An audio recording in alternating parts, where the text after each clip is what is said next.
So, my past relationship made me a person I regret and makes me want to consider suicide. Makes me consider suicide. Oh, jeez. The writing's already not great. But I'll take into account he might be upset, and that's possibly affecting his penmanship. Okay, so now this title isn't an exaggeration. I believe you. Okay. I'm constantly riddled with anxiety. Riddled with anxiety. Probably a former abuse survivor. Generally speaking, people who have survived long, traumatic, generally childhood abuse have lots of anxiety because when you're living in an environment where you could be abused at any time, you're constantly on edge, constantly anxious, constantly fearful. And since, fear is there to protect us, but if you're constantly under threat and you are constantly afraid, well, that becomes habitual. That becomes a mindset. And then you take that into your adulthood, and even when there's no threat around, you are still anxious. This is a mindset. It's habitual thinking. It can be conquered. It can be defeated. You don't need pills, and suicide is certainly not an answer. Self-awareness is. So I'm constantly riddled with anxiety about how much regret I have about what I've done, and I feel like I'm on borrowed time till I get what's coming to me. This is also very common. Lots of times, kids who have been abused feel like it was their fault because, they were told that throughout their entire childhood.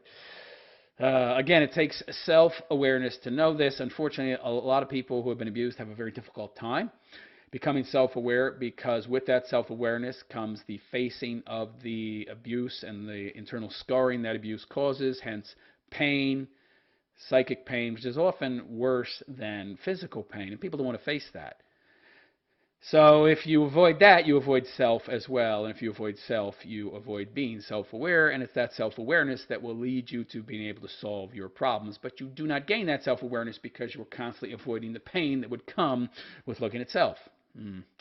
My ex-girlfriend was pretty bad to me, and I to her. Well, who initiated? Who initiated? I'm guessing it was her. And then you replied in kind. Okay, that's not quite the same thing, but still. Anyhow, both of us were horrible to each other. All right, so it wasn't one way.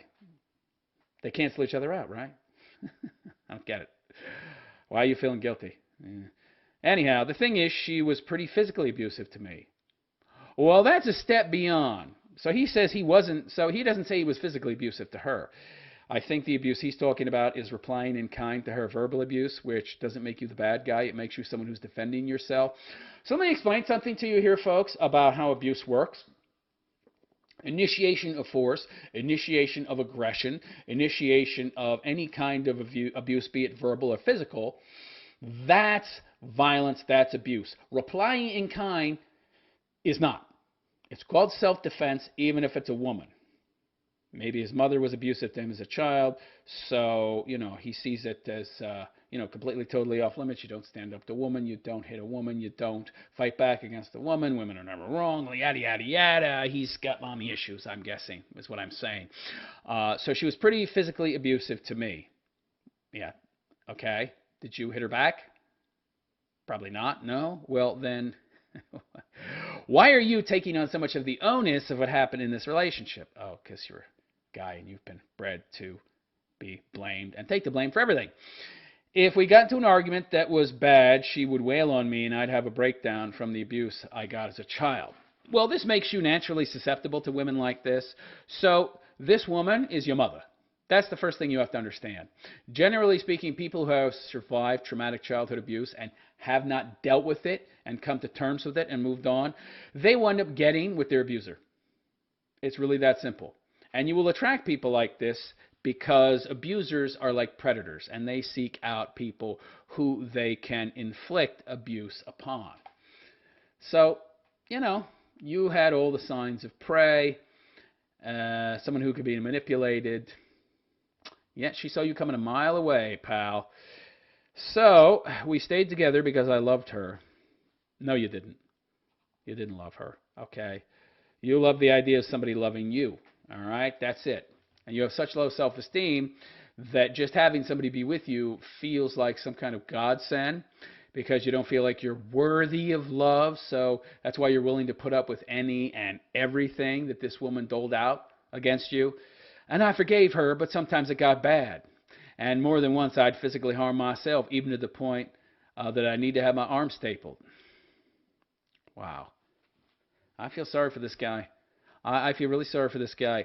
There's a lot of you out there who are survivors of child abuse, more than would be willing to admit it, because so many parents these days lack the necessary skills to raise children, and they're very emotional in addition, and they lack that reason side of their brain being developed to a point where they have some kind of counterbalance to their emotionality. So instead of having self-control and the ability to sit down and analyze and come to some kind of reasoned solution when it comes to dealing with your kid in whatever situation you might be in, they just lash out and hit the kid. It seems like an easy solution. It is, because the only reason that someone abuses someone else is to control them. Okay? The only reason that this ex-girlfriend of yours, I sure hope she's your ex, abused you was so she could control you. Okay? That was it. That's it.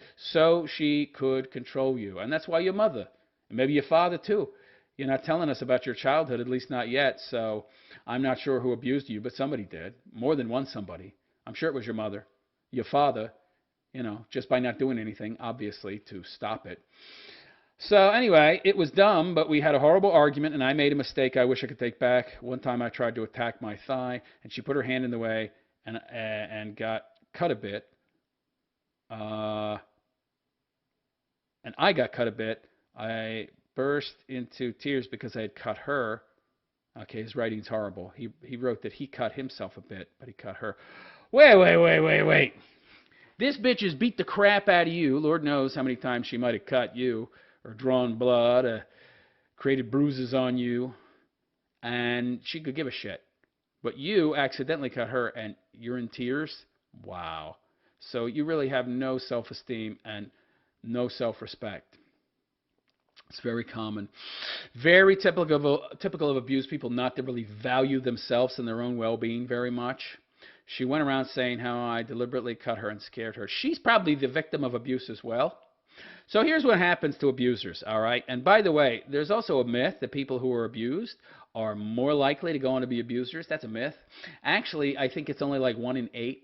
So someone who's abused as a child, 1 in 8 of those people will go on to in some way be abusive themselves.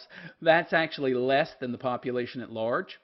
So people who have been abused are actually less likely to go on to be abusers. So don't ever believe that myth that somebody who has been abused will be more likely. There have been tons of studies done, and it's only 1 in 8. And the number of people in the general population who themselves have not been abused, it's more. Like 1 in 4 or something. All right, will in some way, shape, or form be abusers in their adulthood in some kind of relationship, be it with their kids or with their significant other. So it is a myth. Because these people who have went through this abuse, they develop more empathy and they know how it feels to be abused. So more often than not, they won't want to inflict that on other people.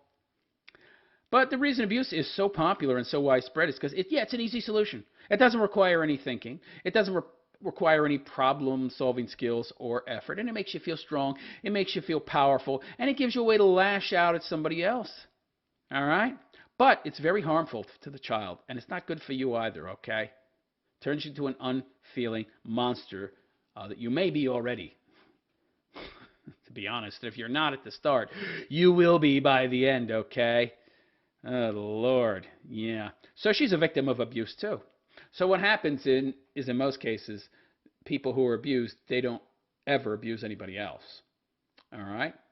Or they grow up to be people who are very strong, very independent, because they used that abuse to their advantage.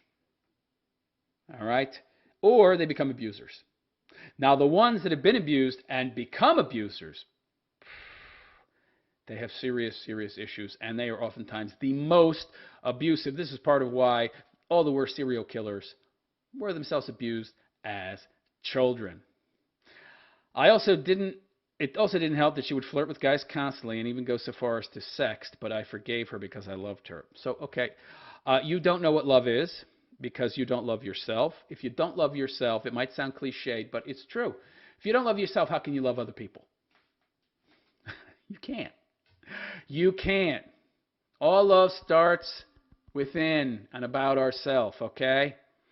I've always been a pretty anxious boyfriend. You've always been pretty anxious, period, okay? You've never gotten out of that state. You've never gotten out of that house that you grew up in. You never got out of that abusive environment. Carry it around with you. You haven't come to terms with it.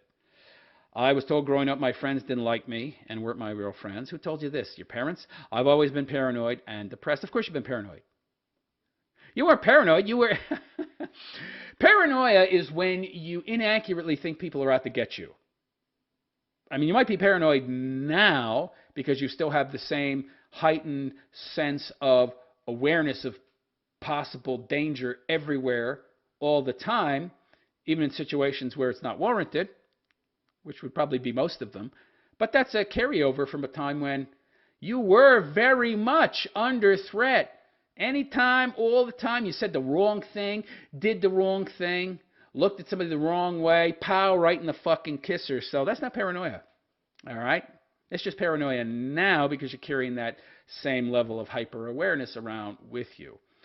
So, and depressed. My therapist helped. Oh, therapist, of course, because the way he was raised, he lacks the tools to be able to solve these problems himself. My therapist helped while I had one. Had one what? And I was always bullied growing up. You see, bullies are predators, okay? Bullies are predators, and they seek out people they can bully, all right? And they know what to look for. I was always bullied growing up for my learning disabilities. It was hard growing up, yeah. She would also threaten to get her biker gang uncles to beat me up. Your ex-girlfriend? I hope she's your ex. Yeah, it says ex, okay. Wow, so she's not only abusive directly, she's abusive by proxy. I've done some pretty horrible things. No, you haven't. You have not. All right, let me explain something to you, son, okay? It sounds like from what you're telling me, she's initiated every single solitary, abusive, violent, verbally abusive incident that you've been in. You responding in kind is not abuse. Somebody walked up to me and punches me in the fucking face. It's not abuse for me to punch them back. It's not violence for me to punch them back. It's self-defense. Now, technically, at a base level, it's violence, but violence has different types. Self-defense is not one that's wrong, and verbal defense is not either. Somebody walks up to me and says, "You're a motherfucking ugly cunt, bitch." I'd be like, "What the fuck? Fuck you, motherfucker. What you talking about, bitch?" I'm going to reply in kind. I'm not going to escalate, but I'm not going to be some fucking cowed pussy either and not stand up for myself. So you got it all wrong. You haven't done anything that needs forgiving. Not from what I've seen here. You're just too hard on yourself, and you were raised by parents who constantly told you that everything was your fault, which thereby justified their violence against you.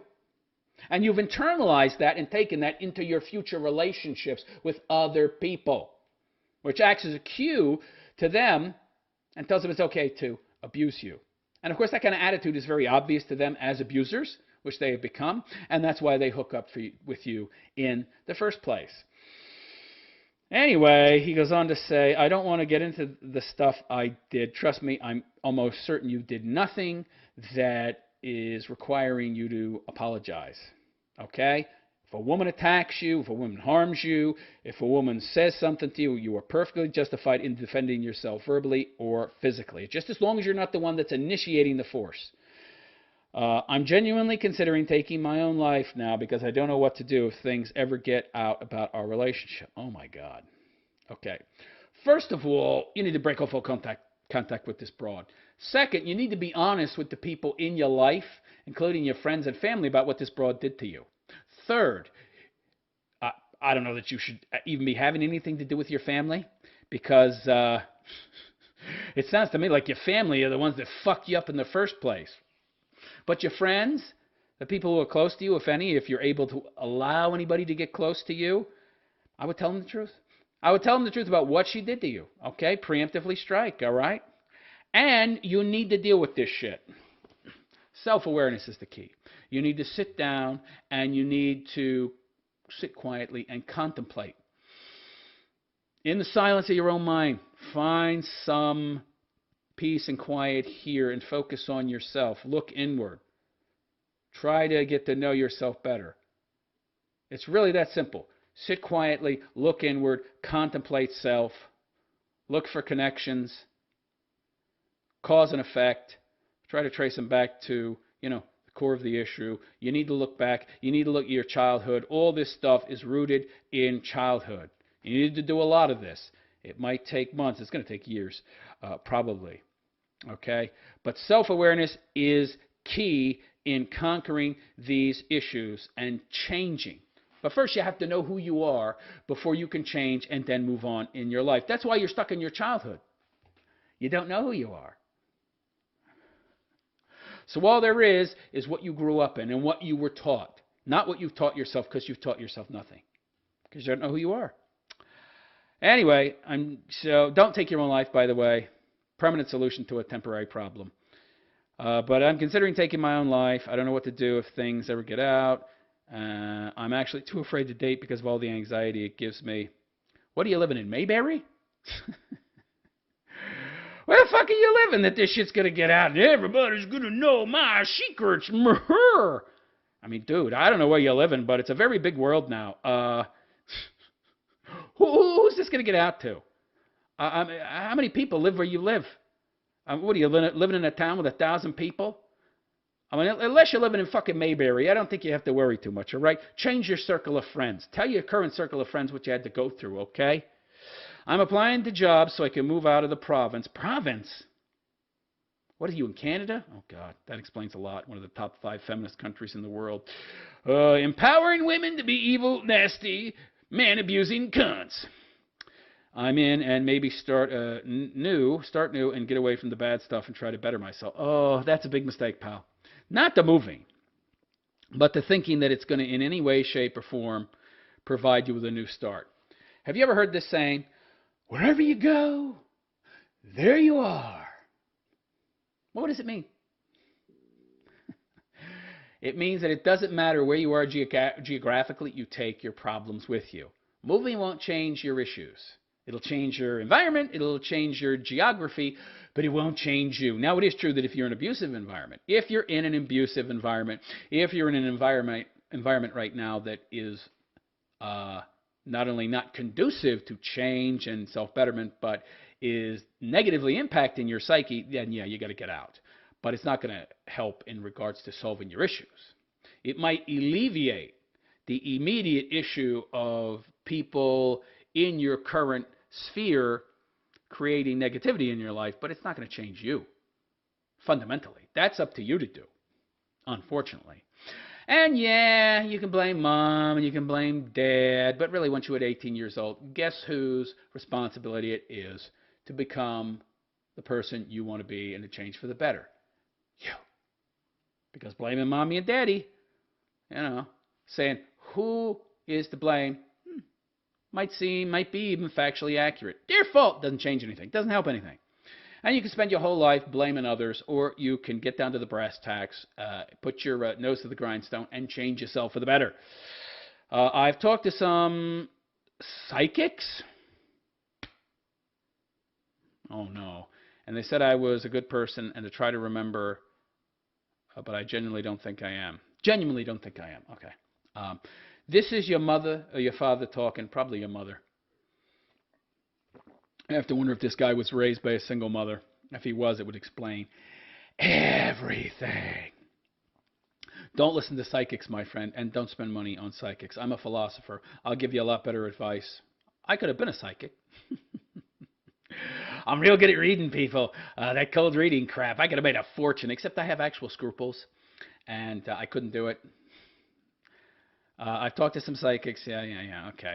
I'm not a psycho. Maybe situations bring the worst out of people. I'm just mad I let that relationship go on for 3 years. So you're experiencing a lot of self-loathing and anger because of the situation you were in. You're thinking maybe you didn't do enough to get out. You didn't do enough to protect yourself, so you have a lot of self-loathing and hatred for that. That was also drilled into you by probably mommy, whoever abused you, probably mommy. Mothers are more abusive than fathers. And so there's a lot of self-loathing and self-hatred because of that abuse. She constantly drilled into you that you were evil, horrible, bad seed, all that crap. And in addition, you had these predispositions to be somebody who could be abused, so then you had to deal with that at school as well because the bullies can sniff that stuff out. And now, as an adult, you're still carrying around all this baggage, which the predators and abusers can see, and here you go. So you get three kinds of people. You get the victim. When you have somebody who's been abused traumatically as a child, you get the regular, average, everyday person who would never harm anybody else except in self-defense, which is in 7 out of 8 instances what you actually end up with when you have somebody who's been abused in childhood. And you get the abuser, who's looking to victimize someone else. This guy is category 1. His ex-girlfriend was category 3. You need to make it to category 2, where you come to terms with the abuse you've suffered and move past it. I'm going to recommend, by the way, that you contact me. I can give you some philosophical counseling that will be very useful in the here and now, as well as some that is useful in the future, set you on the right path. In the end, I'm just a guide. I can only point you to that path. You got to walk on it. But I guarantee you I will be more helpful to you than a $200 an hour shrink, and certainly more helpful than a psychic. So I will post this on the relationship Reddit where I got it, as well as my email, and hopefully this guy will listen to this story and contact me. But you are not to blame for what you went through. From everything I've read here, you were the one who had violence initiated against you by your girlfriend, and any acting out you did was in self-defense or in response to that abuse. That is not the equivalent to the initiation of force against you. You're beating yourself up for things that you're not guilty of, and you're carrying around all your baggage and all your pain from your past, and all that you're doing when you do that, without even being aware of it, because you don't have the self-awareness required to cut that shit loose, is recreating that same trauma in your current life. Anyhow, let me know what you all think of this story in the comments section. And please like and subscribe to my BitChute channel if you could. BitChute.com/TheRealistPhilosopher. And again, if you really like and appreciate the raw red pill nature of my content, you will consider going and checking out my website, TheRealistPhilosopher.com. That is TheRealistPhilosopher.com, and click on the donate button. I can really use your help, everybody.